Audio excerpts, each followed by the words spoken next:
Everybody, and welcome back to another video on the Military and Surplus channel. Today we'll be taking a look at the Soviet PBF respirator. So this mask was intended as a lightweight respirator that did not use canister filters or hoses. Instead, the mask uses cheek filters as seen here, which is a very crap design in my opinion. These are also known as pork chop filters because of its resemblance to the pork chop, as you can see the shape. I do have one filter out of this mask to show you what they do look like. This is why this side is quite, not rigid like this side, as you can see. So this mask is still in service in some places today, in countries like Georgia. But originally this mask was issued to the border guards, airborne troops and the police of the Warsaw Pact and the Soviet Union. The mask is quite famous and well known because of its appearance in games like Metal Gear Solid 3, which I believe it appears on the Flamethrower Troop soldier person, and the Stalker series of games. It was also featured in the HBO miniseries Chernobyl, which I like very much. You should go watch it if you haven't seen it yet.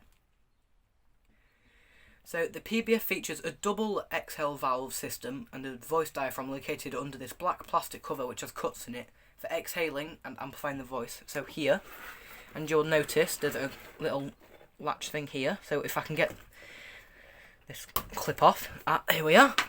So you'll notice there's a voice diaphragm here with just a clear plastic thing there.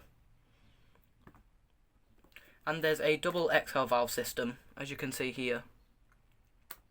This is useful because if one valve becomes jammed like this, and air is seeping, I can't jam it, but picture it's just like that, stuck like that. Air is still going to get through, right?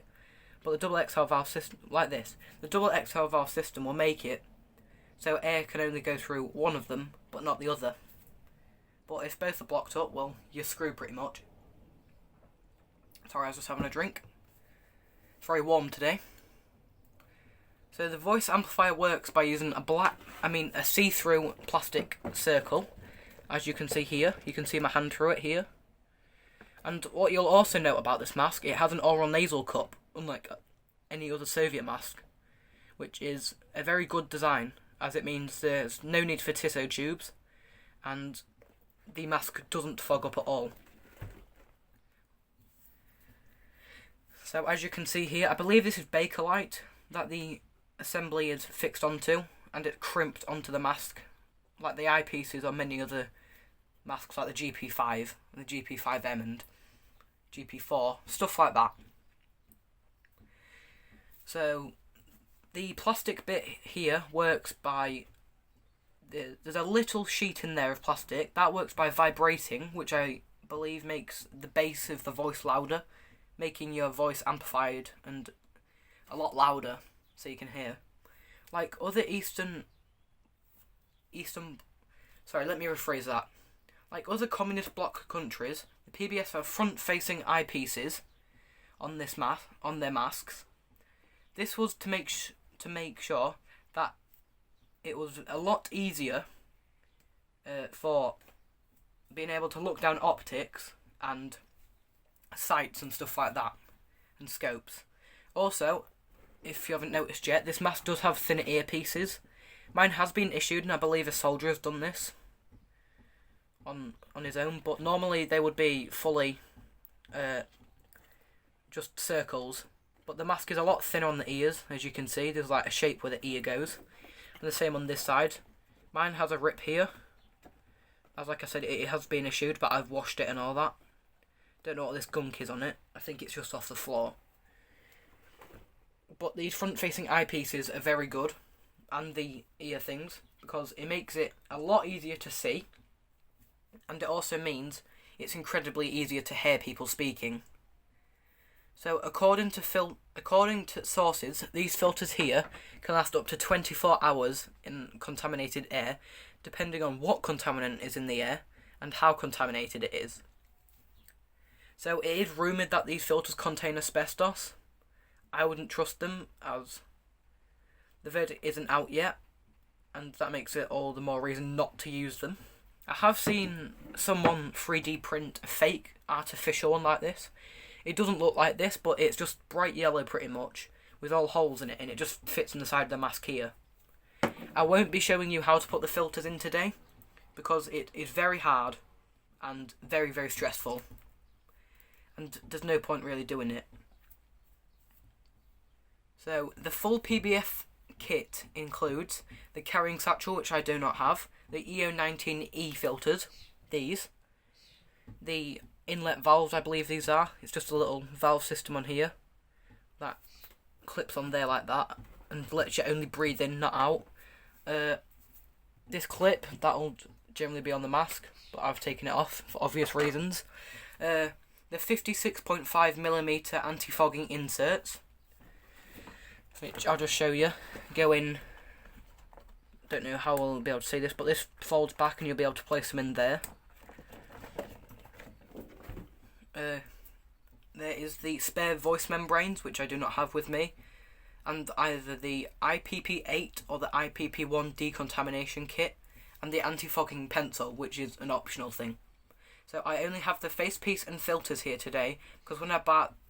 Sorry, I can't speak. Because when I bought the mask on eBay, it only came with these.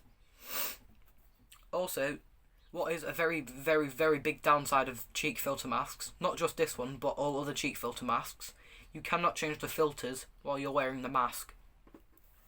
As these filters, one of them took me about 20 minutes to put in, and if you're in a contaminated area, 20 minutes will basically your life gone. So that's a very big downside. And also the reason why you have to take the mask off is, oh, a bit of dirt there. Also, reason why you can't take the mask off to change the filters is, well, if you're in a contaminated area, you're not really going to want to do that, are you? So, yeah, don't know if you can see there, but there is a slot there that you pull back and attach to put the filter into. It's very hard to do, because basically what you're doing, you're putting the filter, which is larger than the rubber, into something that's smaller. So it's very, very hard. I'll just move the camera here for you. Here you are. So it's all in shot. So, like I've said, if these run out in combat or in any CBRN environment, you're pretty much screwed and you'll just have to accept death. So, these filters, like I've said, are rumoured to contain asbestos. I personally wouldn't trust them, but I'd only use them if it was the only filters available to save my life at the time.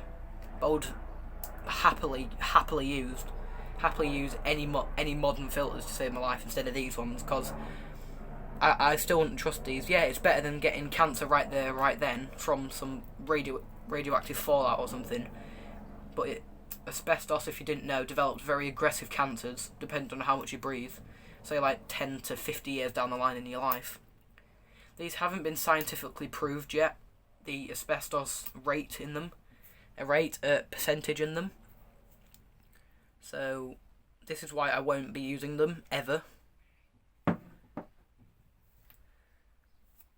So, this was my video on the Soviet PBF gas mask. I hope you enjoyed the video. Don't forget to like, comment and subscribe. Cheerio!